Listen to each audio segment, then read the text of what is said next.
Olá, 25 de janeiro de 2019, as principais notícias desta sexta-feira estão aqui na TV Difusora.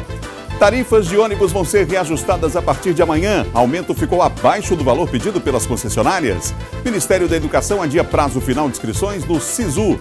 No estúdio eu recebo o secretário de Ciência e Tecnologia do Estado, Davi Teles. No esporte, tem a vitória do PAC diante do Maranhão Atlético Clube ontem em pleno Castelão e a preparação do Sampaio para a Copa do Nordeste. E no Bom Dia, a partir de hoje, tem um bloco de carnaval, o bloco que fala do Carnaval 2019, estreia hoje, aqui no Bom Dia. O Dia Maranhão está começando agora.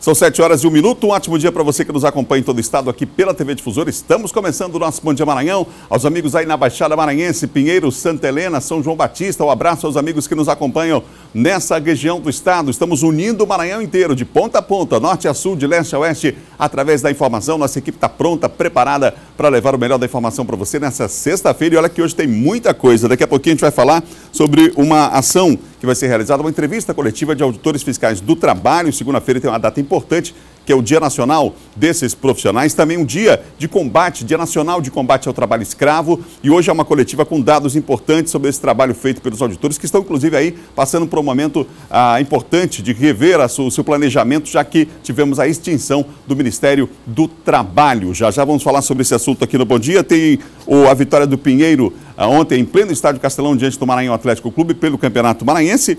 E vamos falar na política sobre o governador Flávio Dino, que teve reunião importante com o ministro da Educação. Os detalhes com John Coutrin já aqui no Bom Dia. Olha, por conta da lentidão e de problemas técnicos no sistema, o Ministério da Educação prorrogou o prazo final para inscrições no Sistema de Seleção Unificada, o SISU. O prazo agora, atenção, se estende até 23 horas e 59 minutos no próximo domingo, dia 27. Inicialmente, as inscrições se encerrariam amanhã. Aqui no Maranhão, a Universidade Federal do Maranhão está ofertando mais de 2.000 vagas. Na Universidade Federal do Maranhão estão sendo ofertadas 2.463 vagas só no primeiro semestre para o SISU 2019. As vagas estão distribuídas no campus de São Luís, localizado na área Itaquibacanga, e em outras 4 cidades no interior do estado: Imperatriz, Pinheiro, Bacabal e Chapadinha. A gente utiliza a política de cotas da Lei 12.711, conhecida como a Lei de Cotas, né? Essa lei ela estabelece que 50% das vagas ofertadas devem ser reservadas a estudantes de escola pública. E dentro desses 50%, né, como subgrupos desses 50%, a lei determina que sejam reservadas aos autodeclarados pretos ou pardos e aos autodeclarados indígenas, né? Além disso, às pessoas que não se autodeclaram também. O resultado será divulgado no dia 28 de fevereiro, no início da próxima semana. As matrículas estarão disponíveis para os candidatos selecionados no dia 30 e 31 deste mês e também no mês de fevereiro, nos dias 1º e 4. No Instituto Federal do Maranhão, o resultado será publicado no site do SISU e IFMA. A diretora de Educação da Pró-Reitoria de Ensino do Instituto lembrou que é importante que o candidato selecionado faça a matrícula, independentemente que a seleção seja para a primeira ou segunda opção escolhida pelo candidato. Os alunos que forem selecionados e o resultado sair no dia 28, eles precisam fazer sua matrícula de acordo com o curso que ele foi selecionado. Porque se ele não fizer, também ele não tem a possibilidade de ir para a lista de espera. A lista de espera não abrirá para esses alunos que tiverem sido selecionados nessa chamada regular. É uma mudança, né? É uma grande mudança, é preciso ficar atento a isso. Olha, e o MEC também decidiu rever as divulgações de nota de corte, hein? A partir de hoje, as notas serão divulgadas apenas à meia-noite, como era feito, inclusive, nos últimos anos, né? Nessa edição, a pasta começou a divulgar as notas 5 vezes por dia e complicou a situação. Ao todo, o SISU oferece nesta edição 235.461 vagas em 129 instituições públicas de todo o país. Podem concorrer às vagas dos estudantes que fizeram o Enem 2018 e obtiveram nota acima de 0 na prova de redação. Segundo o MEC, 3,5 milhões de estudantes preenchem os requisitos e podem concorrer, portanto, a essas vagas. Inscrições prorrogadas, repetindo, até 23 horas e 59 minutos de domingo, tá bom?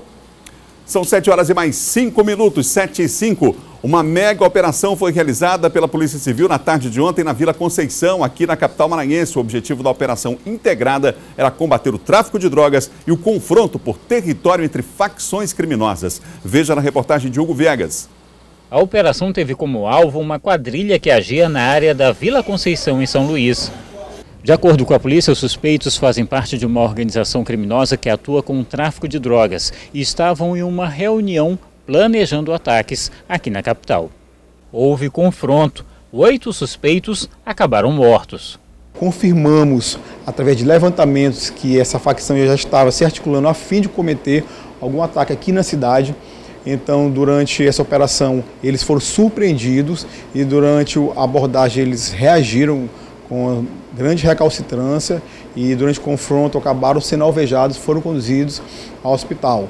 Ao todo, 6 armas foram apreendidas, 3 pistolas .40, um revólver calibre 38, além desta espingarda e munições. Este homem, identificado como Arivelton Costa Martins, foi preso por suspeita de participação. As investigações devem continuar. Além do tráfico de drogas, a gente sabe ali que é uma disputa territorial e que vinculados a eles tem questões também de homicídios a serem investigados. Por isso as forças conjuntas estavam trabalhando nesse local e resultou nessa operação de hoje. A gente sabe que o tráfico hoje ainda é uma moeda que eles usam para se abastecerem, fazerem todas as atividades ilícitas dele, e por isso essa união de forças dentro da Polícia Civil para que a gente pudesse combater todos com grande energia e vigor.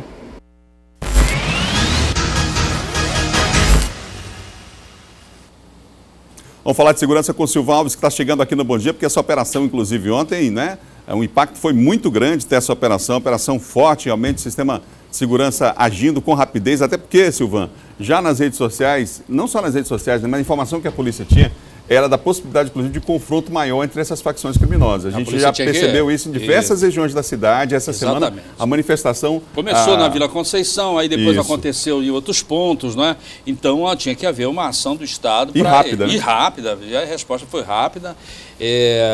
O que ajudou também foi justamente os próprios criminosos tiveram a audácia de postar o tiroteio que houve no último final de semana lá na Vila Conceição, e aí isso facilitou sem dúvida o trabalho da polícia. Foram mais de 80 policiais da Superintendência, SENAC, SEIC, Superintendência de Homicídios, mais o pessoal das unidades da polícia e o CTA, que é o Centro Tático Aéreo, que esse apoio aéreo foi importante, foi fundamental, e eles estavam muito bem armados lá, esses bandidos, e a polícia no confronto acabou atingindo cerca de 8 pessoas que foram socorridas. Eles chegaram a ser socorridos, são imagens aí do Hospital Djalma Marques na noite de ontem, onde eles ainda deram entrada no Hospital Municipal Djalma Marques, mas infelizmente cerca de 8 pessoas feridas acabaram vindo a óbito. Todos eles ligados a uma organização criminosa que supostamente teria o domínio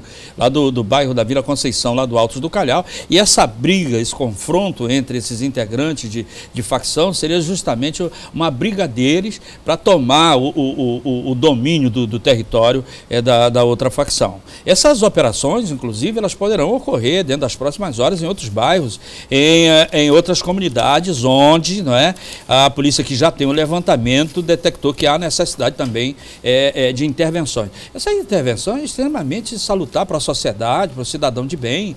E as pessoas de bem lá na comunidade lá da Vila Conceição, a maioria das pessoas lá são cidadãos de bem, que não puderam ir segunda-feira para o trabalho, que estavam com sono, ficaram com medo de sair de casa, enfim. E outra coisa, é providencial essa ação do Estado, numa ação como essa, justamente para que não se fuja do controle, como aconteceu aqui no vizinho estado do Ceará. Qual foi o outro assunto que eu destaque também ainda há pouco no Bandeira 2, Silvão? Um caso lá de Imperatriz, do caso da estudante, a Karine, de 24 anos, que foi encontrada morta na madrugada de domingo, lá na BR-010. Era um crime emblemático, porque ela desapareceu e de repente foi encontrada despida à margem da rodovia. A polícia, através do Departamento de Homicídio e Proteção à Pessoa, começou a trabalhar na investigação e chegou, né, ao principal acusado. No primeiro momento ele fugiu, foi para a cidade lá de Palmas, no Tocantins, e depois veio, quando se apresentou, ele foi preso, porque já havia contra ele um mandado de prisão em aberto, prisão temporária, que ontem mesmo já foi pedida a conversão em prisão preventiva. E confessou. Interessante, e que a polícia quer descobrir se essa morte dessa estudante ele tem alguma relação com ritual de magia negra.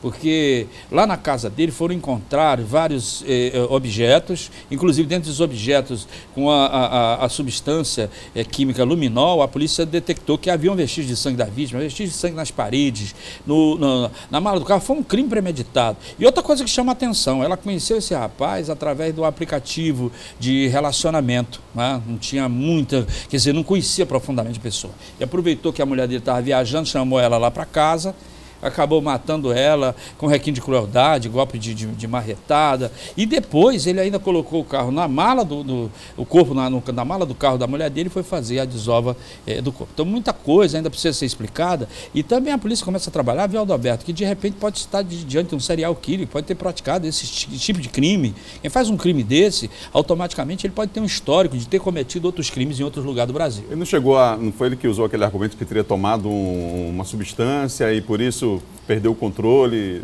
da razão, enfim, não passa exatamente, isso, passa por isso aí, né? Uma alegação que ele perdeu o controle, que não sabia o que estava fazendo e etc e tal. E é justamente isso que a polícia quer saber, o que foi que aconteceu lá nesse ritual, onde eles estavam, só eles dois no interior da casa, e que substância foi essa. Enfim, preciso que haja um detalhamento do que foi que houve na realidade lá dentro da casa, lá dentro do imóvel. Obrigado, Silvão, bom final de semana. Aqui, Adalberto, para você também um ótimo fim de semana. Então, o nosso Silvão Alves aqui no Bom Dia, são 7h11, 7h11, não perca a hora. Olha, com o fim do Ministério do Trabalho, os auditores fiscais que atuam na área estão se reestruturando, não é? Daqui a pouco, inclusive, acontece uma entrevista coletiva que vai tratar do assunto, já que segunda-feira é o Dia Nacional dos Auditores Fiscais do Trabalho e também Dia Nacional de Combate ao Trabalho Escravo. Eduardo Ericeira tem mais informações ao vivo, está lá no local, inclusive, que vai acontecer a coletiva. Eduardo, bom dia. Olá, muito bom dia, Adalberto. Bom dia a todos que acompanham. Bom dia, Maranhão. A gente fala ao vivo aqui da sede da Superintendência do Trabalho, aqui na capital São Luís, que fica no bairro da Coab. Eu vou conversar agora sobre esse assunto e outros assuntos também com a Mônica Damos do Alib, que é auditora fiscal do trabalho e também é presidente do Sindicato dos Auditores Fiscais do Trabalho, seção aqui do estado do Maranhão. Mônica, então fala um pouquinho para a gente sobre a instituição dessa data. É comemorado só no dia 28, mas já tem programação para hoje, né? Exatamente. Essa data que, na verdade, foi o dia 28 de janeiro, mas nós temos uma semana toda de programação. E essa data, 28 de janeiro, foi instituída em função de um crime horroroso que aconteceu em 2014, 28 de janeiro de 2014, quando 3 auditores fiscais do trabalho e um motorista que estavam realizando uma ação fiscal onde havia indícios de trabalho escravo, foram barbaramente assassinados no interior de Minas Gerais, em Unai.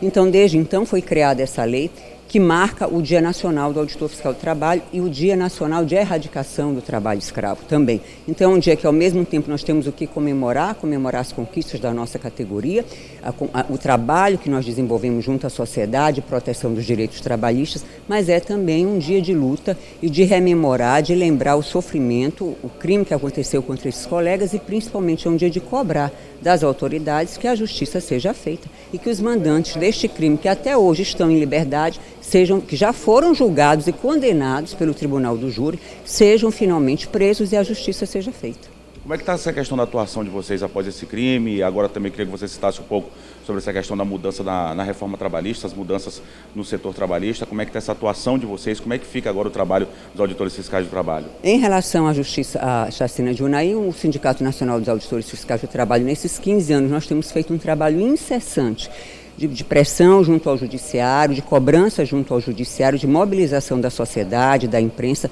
no sentido de lembrar o que aconteceu e cobrar que a justiça seja feita. Os mandantes já foram julgados, já foram condenados, então por que eles ainda não estão presos? Nós entendemos que, na verdade, a liberdade desses mandantes é uma ofensa à sociedade e ao Estado brasileiro, porque esses colegas estavam a serviço do Estado brasileiro quando foram assassinados. Em relação à tua segunda pergunta, como fica a atuação dos auditores fiscais do trabalho a partir dessas mudanças, nós entendemos que para a nossa atuação não mudou nada, porque o que aconteceu foi uma alteração na legislação, mas a Inspeção do Trabalho, a Auditoria Fiscal do Trabalho continua com a atribuição, que é uma atribuição constitucional, de zelar pelo cumprimento da legislação trabalhista. E nós vamos continuar fazendo o nosso trabalho sem nenhuma alteração nesse sentido. aconteceu uma alteração na legislação, mas não houve uma desregulamentação, as relações do trabalho continuam regulamentadas e o nosso trabalho é fazer valer essa regulação.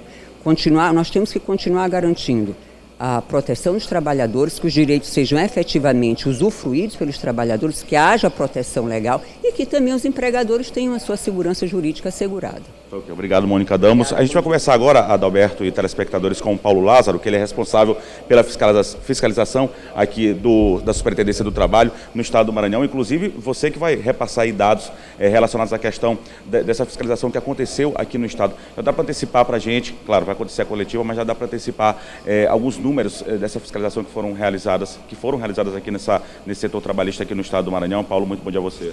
Bom dia, Adalberto, bom dia a todos os maranhenses. Como a colega Mônica falou, a Inspeção do Trabalho continua firme e forte, trabalhando, realizando o seu trabalho constitucional, o seu papel institucional. No Maranhão, no ano 2018, a despeito de dificuldades, que é natural em todos os setores, o setor público também não é diferente, nós conseguimos ter um crescimento significativo, com uma mudança, muitas vezes, de trabalho, com criatividade, com inteligência fiscal. Nós tivemos mais de 2.800 fiscalizações em todo o estado. Abrangemos 83 municípios do Maranhão, que são 40% de todo o território. Nós conseguimos atingir quase 10 mil trabalhadores em condições de não registro. Trabalhadores estavam irregulares no seu ambiente de trabalho, não tinham nenhum direito assegurado, porque sequer o seu registro de anotação em carteira tinham. Nós fizemos quase 800 ações de fiscalização para prevenir acidentes e doenças do trabalho. Além de inserir quase 2.000 jovens, adolescentes no mercado de trabalho como aprendizes, praticamente 700 pessoas portadoras de deficiência no mercado de trabalho também, e nós conseguimos alavancar uma recuperação de FGTS de mais de 64 milhões de reais no estado do Maranhão, com um crescimento que foi praticamente o dobro em relação ao ano passado. Isso apenas para sintetizar um pouco da ação da fiscalização, da Auditoria Fiscal do Trabalho aqui no estado do Maranhão. Ok, obrigado pela entrevista, Paulo Lázaro, também a Mônica Damos. Voltamos com você no estúdio, Adalberto. Obrigado, Eduardo, aos nossos entrevistados também. A entrevista coletiva acontece daqui a pouco e a gente vai acompanhar. São 7 horas e mais 17 minutos, 7h17 no Maranhão. Bom, agora nós vamos à Imperatriz. Vamos para lá? Vamos para a Imperatriz com Luiz Carlos Lima, que tem informações da região Tocantina. Olá, Luiz, bom dia para você. Olá, Adalberto, muito bom dia para você também, bom dia a todos que nos assistem. Olha, moradores reclamam da paralisação do serviço de reforma e ampliação de uma obra pública aqui em Imperatriz. No local onde deveria estar servindo para a prática de esportes, o cenário é de abandono. Por aqui o portão está trancado no cadeado, a quadra está completamente abandonada, sem manutenção. O teto do local está quebrado em alguns pontos. Os alambrados arrancados. Quem pratica esporte toda semana no espaço fala que por dentro a situação não é diferente. A gente sente falta de uma água lá, de um bebedouro. Aí aquela obra começou, mas até hoje ainda não terminaram. A obra de reforma e ampliação da quadra do Planalto teve início em abril de 2018, com previsão de entrega para outubro do mesmo ano. Mas os serviços estão paralisados. A quadra custa aos cofres públicos quase R$300 mil. No local nem existe a placa com as informações e valores da obra. Atualmente, o local é utilizado por escolas e praticantes de esportes dos bairros Planalto, Vila JK e Boca da Mata. Meu filho, vizinhos brincam muito, né? E sempre reclama, né? E a gente queria na estrutura uma reforma bem boa, né, para o nosso bairro. Nós não obtivemos resposta da Secretaria de Infraestrutura do município sobre a situação dessa obra mostrada aí na reportagem. A onda de furtos e roubos de veículos, principalmente motocicletas, tem aumentado aqui em Imperatriz.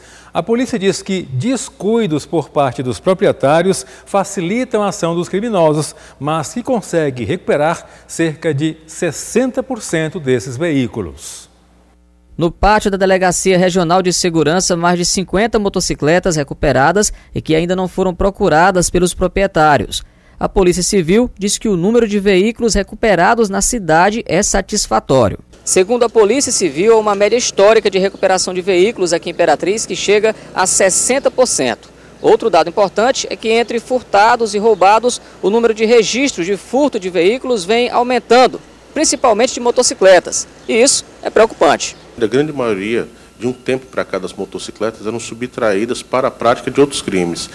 Roubavam a motocicleta, tomavam de assalto, praticavam outros crimes e abandonavam. O que é que a gente tem observado de algum período para cá que os furtos têm aumentado.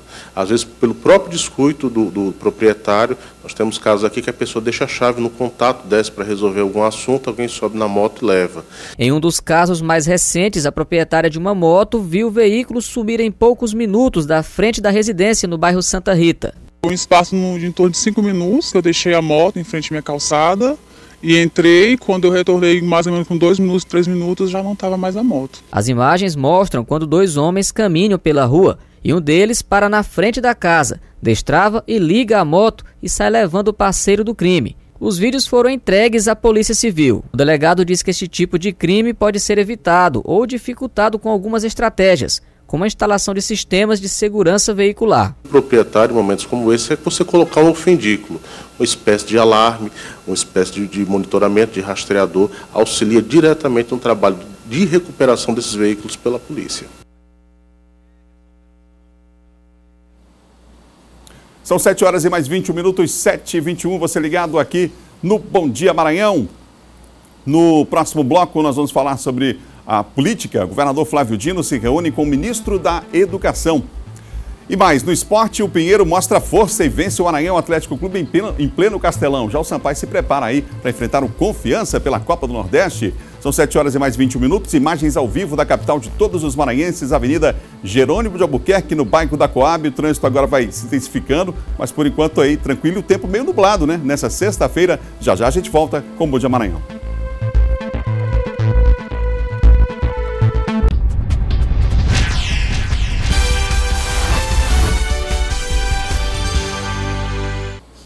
São 7 horas e mais 25 minutos, 7h25. A Secretaria Municipal de Trânsito e Transportes divulgou na tarde de ontem que os valores das tarifas de ônibus do Sistema de Transporte Urbano de São Luís vão ser reajustados. O reajuste concedido ficou abaixo do que solicitavam os consórcios que operam o serviço de transporte coletivo na capital e foram aplicados com base em regras contratuais que levam em consideração, entre outros, os custos de mão de obra, preço de combustíveis e outros insumos e o Índice Nacional de Preços ao Consumidor. O valor da passagem das linhas integradas em São Luís passa de R$ 3,10 para R$ 3,40 e das não integradas de R$ 2,70 para R$ 2,95. Os percentuais de reajuste concedidos foram de 9,68% para as linhas integradas e 9,26% para as linhas não integradas. A SMTT informou ainda que as recargas realizadas nos cartões estudantis do Vale Transporte e do bilhete único antes do reajuste da tarifa terão validade até o dia 26 de fevereiro de 2019. O Sistema de Transporte Urbano de São Luís possui 171 linhas, sendo 144 integradas, 27 não integradas. A frota circulante é de 837 veículos e atende a uma média diária de 500 mil passageiros.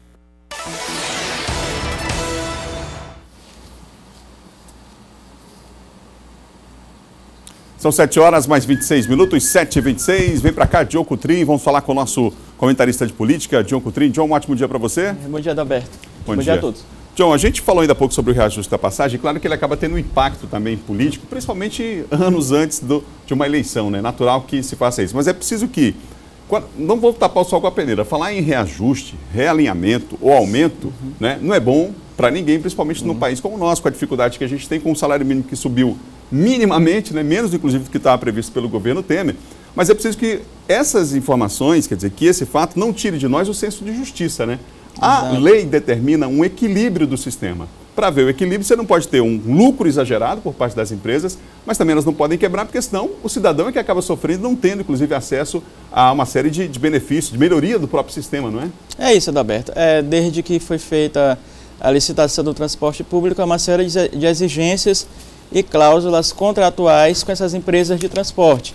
É claro que para a melhora da oferta de serviços e também, claro, para que não haja um déficit tão grande aí nas contas das empresas, é necessário esse reajuste aí que se faz aí pela gestão municipal. Claro, em contrapartida, sempre importante dizer o seguinte, Adalberto, pelo contrato, pela licitação que foi feita, dentre essas exigências, a melhoria do serviço oferecido para a população.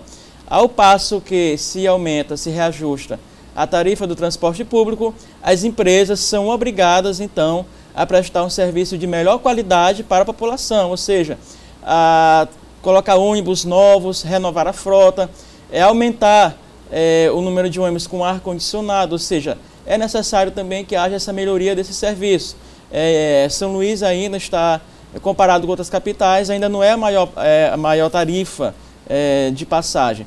Mas, claro, passando de R$ 3,10 para R$ 3,40, é importante que haja, então, na mesma medida que se faz esse reajuste, que também os serviços passem a cada dia, Adalberto, melhorar a qualidade, a oferta e também para que os passageiros tenham maior conforto no transporte público de São Luís. E, claro, também não foi só a questão dos ônibus, mas também o sistema metropolitano também houve um reajuste de passagem, aí aquele sistema gerido pelo governo do estado. E a lei determina esse reajuste das passagens, levando em conta também o aumento dos insumos, como, por exemplo, o próprio diesel, né? Quer dizer, você não vai ter um aumento no diesel, no seu custo, se você não tiver uma previsão, pelo menos, que é o que a gente chama de segurança jurídica, né? Isso faz parte do contrato.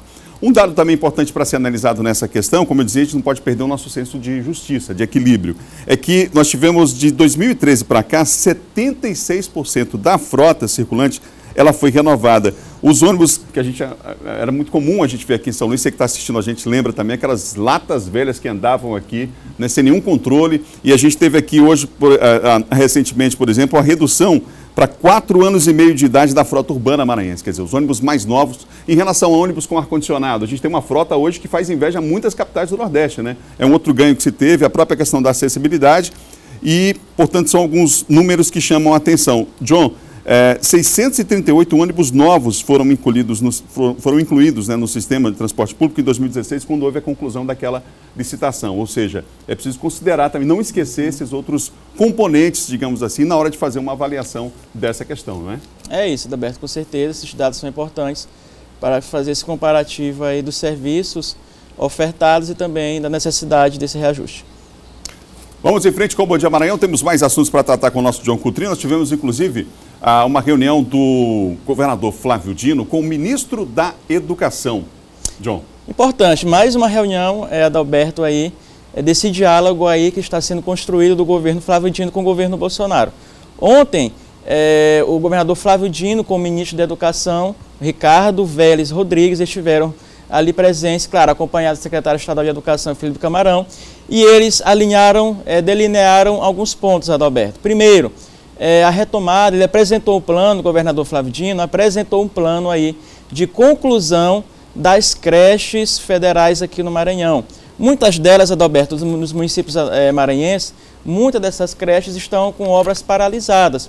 E o governador, inclusive, ofereceu suporte financeiro para a conclusão dessas creches, ou seja, o governador está disposto aí a manter, a firmar essa parceria com o governo federal no sentido de terminar essas obras, de concluir essas obras das creches federais aqui no Maranhão, nos municípios, ou seja, para que destrave alguns empecilhos técnicos e jurídicos nesses municípios relacionados às obras de creches que estão paradas. Então ele apresentou esse plano, ofertou ajuda financeira e também fez uma abordagem do programa Escola Digna ao ministro da Educação e também do Pacto Estadual pela Aprendizagem, que é um compromisso firmado pelo governador no sentido de melhorar ainda mais os índices educacionais no estado. Ou seja, foi muito importante a presença do Flávio, do Felipe Camarão, lá com o Ricardo, ministro da Educação, e o próprio ministro elogiou a iniciativa do governador do Maranhão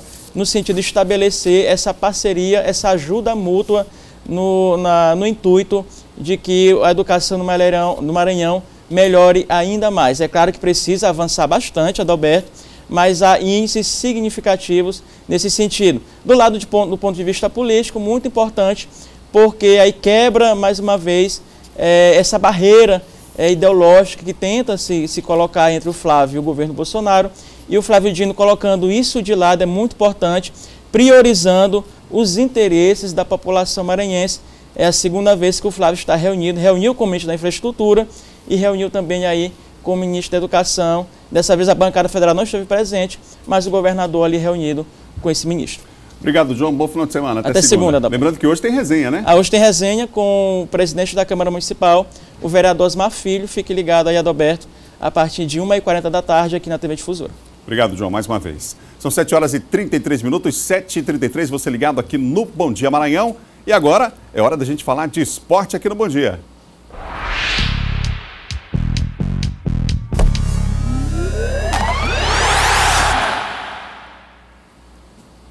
Vem pra cá, Laércio Júnior, pinheirense, porque olha, o time da tua terra tá surpreendendo. Falou que ia surpreender, surpreendeu, venceu o Maranhão Atlético aqui no Castelão ontem.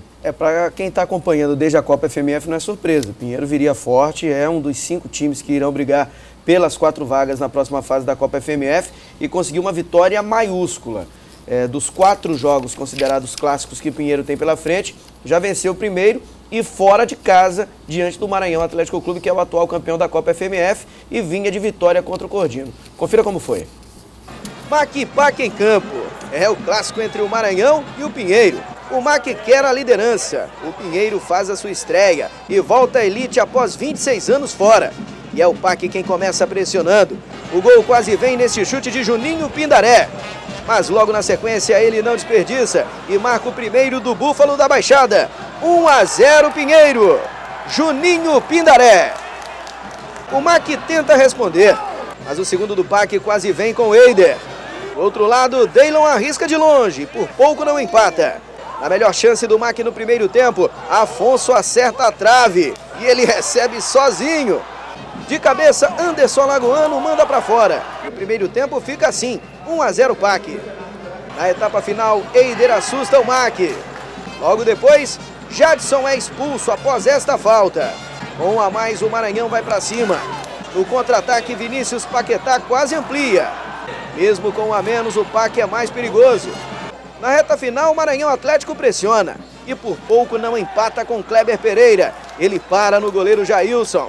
Defesa que garante a estreia com vitória do Pinheiro Atlético Clube. Nós vem trabalhando forte e a gente não veio para cá para brincar não, aqui só tem pai de família. E a gente tem que honrar essa cidade, honrar essas cores desse clube e essa vitória é muito importante. Era um jogo difícil, né? A gente poderia ter pontuado, tinha que pelo menos pontuar até para segurar eles. Mas assim, agora não tem que lamentar, você tem que trabalhar e ver o que tem de errado para a gente buscar os resultados. A gente sabia que os jogadores já se conheciam, com algumas peças que chegaram, que veio preencher. No primeiro tempo, os primeiros 30 minutos, a gente dominou o jogo e teve as melhores oportunidades. No segundo tempo, mesmo com um jogador a menos, a gente teve 3 bolas cara a cara com o goleiro deles. E eles vieram no abafa, só pressionando a gente na bola aérea. E é um time qualificado, mas a gente, enquanto nos deixaram jogar, a gente jogou. O português Luiz Miguel voltou a reclamar da postura dos árbitros contra ele. Os árbitros tomaram algumas providências em relação ao Luiz Miguel, ele não gostou, ele acredita que é uma perseguição, né? Mas mesmo assim faz um ótimo trabalho à frente do Pinheiro. E o Marcinho Guerreiro saiu reclamando, disse que muita coisa não deu certo, mas eu vi muita evolução também no time do Maranhão, é só o começo do trabalho do Marcinho Guerreiro, vamos aguardar. Além da vitória do Pinheiro diante do Maranhão aqui em São Luís, o Santa Quitéria empatou com São José de Ribamar por 1 a 1, jogando lá na cidade de São Mateus. Agora vamos falar da Copa do Nordeste. O time do Sampaio Corrêa volta a campo amanhã, às 4 da tarde, com transmissão ao vivo pela TV Difusora. O repórter Ciro Mineiro acompanhou a última atividade do Sampaio Corrêa no CT ontem, depois da vitória contra o Cordino em Barra do Corda. Além do ritmo intenso de treinos, o Sampaio está encarando ao mesmo tempo 2 competições. Pelo estadual, a equipe vem mostrando um bom desempenho em campo. No último jogo, venceu o Cordino por 2 a 0. Os 2 gols foram marcados por Maxwell Samurai. Fiquei feliz mais também pela equipe, entendeu? Porque a gente sabe que é difícil o trabalho, é uma competição bem difícil também, mas é isso, a gente fica feliz e espero continuar assim fazendo gols. Já pela Copa do Nordeste, a primeira partida não foi lá das melhores, com várias falhas sendo cometidas pelo grupo. Depois de uma estreia desastrosa, perdendo para o Ceará por 5 a 0, o atual campeão da Copa do Nordeste volta a campo neste sábado, desta vez para enfrentar o Confiança. Com fôlego renovado, a equipe aposta no apoio da torcida para superar o adversário. já conclamando o nosso torcedor para comparecer no sábado às 16 horas no Castelão, para que nós possamos realmente fazer um grande jogo com apoio total do nosso torcedor e marcar 3 pontos e ficar entre os 4 primeiros. Flávio Araújo continua fazendo mistério em relação à escalação e esquema tático. Nossa equipe de reportagem, mais uma vez, só pôde acompanhar os minutos iniciais do treino. Entre os jogadores, as expectativas são boas de que, dessa vez, o time arranque e consiga se recuperar dentro da competição. Estamos preparados, focados para esse jogo, totalmente concentrados, esperamos fazer um bom jogo e podemos vencer também dentro de casa, que o nosso torcedor também está esperando por esse jogo da Copa do Nordeste. Somos os atuais campeões da Copa do Nordeste, então esperamos fazer um bom jogo. Esse é o objetivo do Sampaio, se impor como atual campeão do Nordeste, e a expectativa é essa. O torcedor já tem ingressos à disposição, entre R$20 e R$50, e agora é fazer a sua parte, lotar o Castelão, para quem sabe ver o tricolor voltar a vencer no Nordestão. Verdade, a Liga e a CBF liberaram um jogo para todo o estado do Maranhão, portanto, ao vivo na difusora Sampaio e Confiança para todo o Maranhão. Vai ser um jogão, vai ser bom demais. Um abraço, Adalberto. Um abraço, Laércio. São 7 horas e mais 38 minutos, 7h38. No próximo bloco tem uma entrevista com o secretário de Ciência e Tecnologia, Davi Teles, ao vivo aqui no estúdio. E mais, a estreia do Bloco de Carnaval. Nosso comentarista Joel Jacinto participa a partir de hoje aqui do Bom Dia. Imagens ao vivo, nesse momento, na Avenida Daniel de Latouche, no bairro do Ipaze. Tempo nublado nessa sexta-feira em São Luís do Maranhão. Bom Dia, volta já.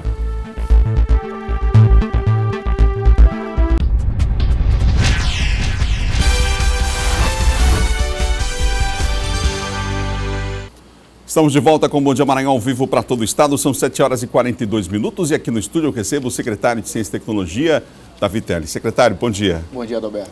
Secretário, nós estamos aí com o primeiro Hub Público de Inovação do Maranhão, completando um ano, né? Nós estivemos lá, inclusive, fazendo reportagem no Casarão Tec Renato Acha. E achei extremamente interessante, ontem a gente mostrava um dos exemplos de um programa que vai aproximar as crianças da literatura infantil, fazendo com que essa viagem seja mais prazerosa e atrativa, já que hoje as crianças, em especial, né, aquilo que é estático geralmente não chama muita atenção, mas quando você tem essas plataformas, a possibilidade de ter um programa como esse, você tem um atrativo. E eu falava da importância de projetos como esse, que existem em outros estados, mas que nem sempre tem um apoio devido, né? Eu queria que você falasse sobre esse aspecto, da importância simbólica, inclusive, desse primeiro ano dessa Casa Tec Renato Acha. Essa é uma das nossas startups que foram aceleradas. Você estava falando especificamente da startup TecTeca, que junto com uma outra startup desenvolve um trabalho bastante interessante, que é a Imagina Kids. Elas, na verdade, proporcionam a possibilidade da criança fazer uma história infantil, né, de maneira participativa, de maneira virtual, e é uma das startups que esteve no nosso Demo Day, que é o dia da rodada de negócios com investidores, no Praia Mar Hotel, agora no fim do ano passado. Na verdade, foram 67 startups, né, Adalberto, que passaram por um filtro de pré-aceleração e chegaram na aceleração, ou seja, na fase final de preparo para aderir ao mercado, que foram 14 startups. A gente fala assim, startup às vezes parece um nome um pouco diferente para as pessoas. Startup é uma empresa nascente, uma empresa que está no começo, que tem base tecnológica, né? Então, o Casarão Tec Renato Acha, nesse primeiro ano, lá na Rua da Estrela, dentro do programa Inova Maranhão, ele fez exatamente isso. Ele se focou em acelerar empresas nascentes de base tecnológica para aderir ao mercado de maneira mais intensa. Aquilo que o Porto Digital já faz no Recife, aquilo que grandes hubs fazem nos Estados Unidos, na Europa e aqui no Brasil mesmo, nesse processo de aceleração e de fortalecimento das startups para entrar com bastante força nesse mercado. Nós estamos fazendo isso, felizmente, muito bem aqui no Maranhão. Nós já temos várias startups aqui, é impressionante a criatividade, né? Principalmente muitos jovens envolvidos nesses projetos, não? Exatamente, a gente descobriu o tamanho desse ecossistema e a força desse ecossistema exatamente depois que nós inauguramos o Casarão Tec Renato Acha e depois que nós efetivamos o programa Inova Maranhão, que é um programa que já está concebido desde o primeiro ano do governo Flávio Dino. Então, nós conseguimos aferir, digamos assim, a robustez desse ecossistema que estava precisando do quê? De oportunidade. Então, nós baseamos o Inova Maranhão em 3 pilares. Primeiro, o pilar infraestrutural, que é o próprio Casarão Tec Renato Acha, lá na Rua da Estrela, com 17 ambientes, internet, banda larga, um espaço de acolhimento com pessoas treinadas para isso. Segundo, o pilar do fomento, né, do dinheiro, do financiamento através de um edital da FAPEMA. E terceiro, o processo de aceleração. Nós contratamos grandes instituições, na verdade uma instituição chamada Softex, que congrega as maiores aceleradoras do Brasil. Então, sustentado nesses 3 pilares, o Inova Maranhão avançou muito e em um ano de existência, de efetivação, já fez a diferença na vida de muitas startups. Secretário, o senhor participou recentemente de uma reunião com o presidente da Agência Espacial Brasileira e, claro que Alcântara está no centro da discussão, está em pauta e há uma preocupação evidente, não só com as comunidades tradicionais, mas com o uso da base de Alcântara, de que forma esse acordo vai se dar. Que informações o senhor tem a respeito desse assunto? É a segunda oportunidade que nós tivemos com o ministro novo da Ciência e Tecnologia, que é o astronauta Marcos Pontes. Aliás, nós o trouxemos aqui para uma palestra em dezembro de 2017, abrimos o canal com ele, àquela altura nem sabíamos, nem imaginávamos que seria ministro. Tivemos uma primeira reunião quando o vice-governador Carlos Brandão estava no exercício do cargo de governador. Dialogamos com ele sobre programa espacial brasileiro, sobre Alcântara, e agora, anteontem, eu fui representar o governador Flávio Dino na posse do novo presidente da Agência Espacial Brasileira. O governo, o Ministério da Ciência e Tecnologia tem uma ideia de como explorar Alcântara, né, numa espécie de locação, né, como se fosse um porto, como se fosse um hub para lançamento de engenhos aeroespaciais, ideia com a qual eu, pessoalmente, não discordo.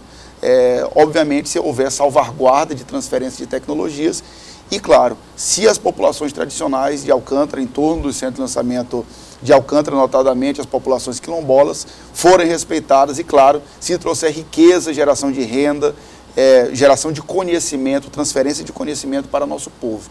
Então, hoje, num momento especial, em que a UFMA tem uma graduação de Engenharia Aeroespacial, em que nós conseguimos aprovar recentemente, há mais ou menos um mês, um mestrado em rede de engenharia aeroespacial, que contempla a UFMA, o EMA e outras instituições do Nordeste, em que nós temos um convênio com o Ministério da Ciência e Tecnologia, via SECT, para fazer a prospecção tecnológica para a implantação de um parque tecnológico aeroespacial no Maranhão, em franca execução, e temos um ministro astronauta, né? Obviamente que o Maranhão, o povo maranhense tem que participar dessa discussão, para que, da melhor maneira possível, o centro de lançamento de Alcântara seja explorado de maneira a levar o Maranhão, a levar o povo maranhense, a levar nossas condições e a necessidade de transferência de expertise e de inteligência em conta.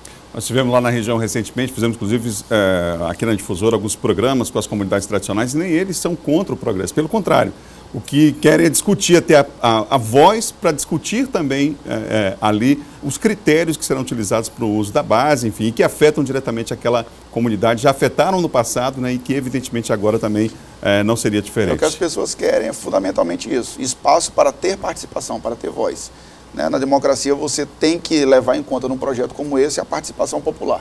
É isso que nós queremos, que Alcântara seja levado em consideração e, claro, somos a favor que Alcântara seja explorada da melhor maneira possível, apesar de não ser da competência oficial, institucional do governo do Maranhão. Nós precisamos, enquanto governo, participar dessas decisões de algum modo e ajudar o governo federal a levar essas políticas da melhor maneira possível. Secretário David Teles, obrigado pela entrevista aqui no Bom Dia Maranhão. Eu que agradeço. Bom, e agora nós vamos falar de carnaval aqui na Difusora.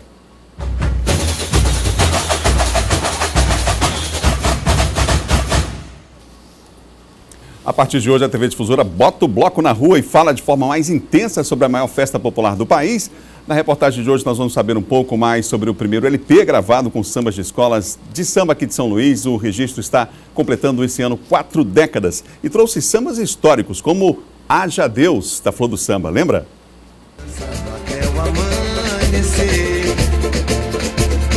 Salve o divino, oh salve o divino, meu imperador.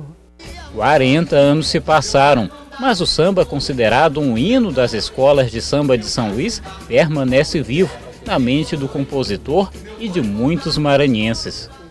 E foi aqui, na Fonte das Pedras, que o samba, que virou sucesso e entrou para a história, ganhou seus primeiros versos. E olha que tudo começou com uma gíria muito famosa na época. Jô Soares tinha um programa de humor, que ele falou, haja Deus, aí toda... Onde a gente ia aqui era... vai pra lá, haja Deus, haja Deus, sei o quê. Era uma gíria que tomou conta da população. Haja Deus faz parte do grupo de 12 composições do primeiro LP gravado com as escolas de samba da capital. Oberdão Oliveira fez parte do projeto, que surgiu por uma iniciativa da TV Difusora. Um dia, um dos bastidores da emissora, eu vi ele dizer que ele ia gravar um disco. Ia gravar um disco de escola de samba para valorizar o nosso carnaval, os nossos compositores. O compositor de grandes sucessos também não ficou de fora do registro, com um samba que nasceu de forma, digamos, curiosa. Depois que nós ouvimos, lemos o que estava no projeto, seria para fazer combustível para carro, para automóvel. Vamos dizer assim, exaltando a grande descoberta dos cientistas, né, em relação à produção do álcool. Ele disse, não, cara, peraí, eu sou compositor, o artista não pensa essas coisas, artista, por que a gente não fala da mandioca? E assim se passaram 4 décadas, histórias que passam a ser contadas pelo Sistema Difusora, também no programa Carnaval Difusora de segunda a sábado, e toda a sexta no Bom Dia Maranhão. E o sentimento de quem faz parte de uma safra, digamos, tão boa assim, e mantém vivo o Carnaval maranhense. Sentimento perpetuado, porque nesse samba me deu muita alegria. Um sentimento de aprendizado, um sentimento de cumplicidade para o bem. Haja Deus, quanta beleza, a flor do samba vem mostrar. Muito legal conhecer a história, né, desse LP que marcou época, 4 décadas. Vem para cá, Joel Jacinto, a partir de hoje, o nosso convidado especial aqui para falar de carnaval. Bom dia, grande Joel. Adalberto Melo. Já nos conhecemos há vários carnavais, né, Joel? Não são 40 anos que nós estamos juntos, né, Adalberto? Olha só, mostra pra gente, a Difusora foi fundamental nesse trabalho também, Joel, desse primeiro LP? Foi uma de importância muito grande, Adalberto Melo, eu diria, porque foi um registro fonográfico, o primeiro registro de uma época que se tinha 12 escolas de samba, né? Envolvendo aí o Carnaval de Passarela. E a Difusora, através na época da política do então senador Magno Bacelar, teve essa iniciativa de mandar gravar, através da União da Escola de Samba, nessa época tinha a Federação da Escola de Samba, registrar esses sambas, de sambas de compositores maranhenses. Tanto é que foi César Teixeira, o primeiro samba dele, o Augusto Tampinha, com o Chico da Ladeira, esse antológico gravado na voz do falecido em Serra Drummond. Muito legal. A gente vai nesse bloco de carnaval, né, Joel? Resgatar um pouco disso também, da história. O bloco tradicional, por exemplo, que é a batida única, só existe aqui, né, inspirada aí, claro, na Europa, enfim, nos bailes europeus. A gente vai falar um pouco da história, resgatar um pouco dessa história do nosso carnaval, que continua, claro, ocupando em especial as ruas, a nossa característica do nosso carnaval muito forte é essa ainda, né, de participação popular. Aliás, final de semana está chegando, o barracão das escolas vai estar movimentado já o fim de semana? Com certeza, o final de semana é intenso, já de muita folia pré-carnavalesca, que tem o carnaval de rua, tem o carnaval nas quadras da escola de samba, começando aqui no Centro Histórico. Na sexta-feira hoje já tem na Praia Grande com o grupo de samba, tem a Patativa lá na Praia Grande, se estende ao sábado na Rua do Egito com a bicicleta, tem festa na Flor do Samba para a escolha da Rainha Flor Gay, tem festa na Favela do Samba para a escolha da princesa do carnaval da escola de samba. E os blocos tradicionais, o Brasinha faz um grande cortejo pelas ruas de São Pantaleão e os feras concentram ali na Praça da Saudade. Tem ali na Praça da Saudade, está se imortalizando como a concentração de um bloco diferente, que é o bloco Golpe do Baú, que concentra, fazendo esse levantamento, chamando os grandes sambas enredo do Carnaval maranhense, também do Carnaval carioca. Muito legal. Tem aquilo que você falava também, hoje, inclusive sexta-feira, do Mais Cultura, né? É o Mais Cultura que tem lá hoje na Praia Grande, na Praça Nauro Machado, é o último já desse período aí de janeiro, porque a partir já da próxima sexta-feira já entra a temporada pré-carnavalesca do Governo do Estado. Jorge Jacinto, é verdade que a feirinha, a partir de domingo, entra no clima do carnaval? Aliás, a feirinha já entrou nesse clima de carnaval, já desde dezembro. Domingo foi uma explosão com o Bicho Terra, né? Participando com o Bloco Tradicional Os Foliões. Antes já tinha tido outros blocos tradicionais e agora não vai ser diferente com o Bloco Tradicional, o campeão do carnaval, que é Os Apaixonados, com a bateria da Flor do Samba, entendeu? Uma grande folia pré-carnavalesca que começa cedo, né? A partir das 9 da manhã e segue até as 15 horas. Dá para levar a família, todo mundo, família tranquila, ali em volta da Praça Benito Leite, uma grande concentração de foliões, um ambiente muito tranquilo e de muita paz. Muito legal. O pré-carnaval já começou e a organização também de escolas e blocos, em especial dos blocos, né, Joel? Que sempre começam cedo, aquele trabalho ali com as costureiras, enfim. A gente vai fazer, inclusive, um Câmera 4, uma reportagem, um programa inteiro especial falando do carnaval e de todo esse círculo, que inclusive econômico, digamos assim, que envolve o carnaval, né? Os blocos tradicionais que ganharam corpo e alma de assim, uma dimensão imensa, porque eles fazem um pré-carnaval antes, lançam um samba-tema, se dividem em várias etapas, como é a questão da apresentação, em várias outras quadra de escola de samba, na própria sede deles, nos ambientes que eles promovem festa. E hoje são 2 grupos, né? Grupo A e Grupo B. Em volta de 16 no Grupo A, e, se não me engano, também 16 no Grupo B. Valeu, Joel. Obrigado pela participação aqui. Sexta-feira que vem a gente está de volta aqui. De volta a falar de carnaval. Valeu, Joel. É o nosso Joel Jacinto participando aqui do Bom Dia Maranhão. Jéssica Lima está chegando, é hora do nosso Guia Cultural.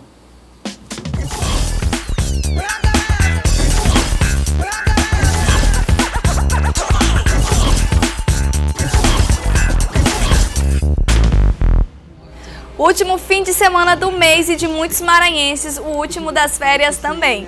E agora nós te damos as melhores dicas para você se divertir muito. No cinema, um trailer que mistura ação e drama ganha sequência. Creed 2. A trajetória rumo ao campeonato mundial de boxe continua. E Adonis Creed precisa enfrentar um antigo adversário que possui uma forte ligação com o passado de sua família. Outra dica é o biográfico Green Book, A Viagem, que se passa em 1962 e conta a história de como um dos maiores fanfarrões falidos de Nova York e um pianista iniciam uma amizade durante uma turnê. E claro que não podemos esquecer da sequência de um dos longas maranhenses mais conhecidos e engraçados também. Moleque, Tu é Doido 3, mais doido ainda. Essa história traz Guida, Nikima, Erlanes e Sorriso correndo contra o tempo para salvar Luna, a filha do povo da lua. É muita diversão e vale muito a pena conferir.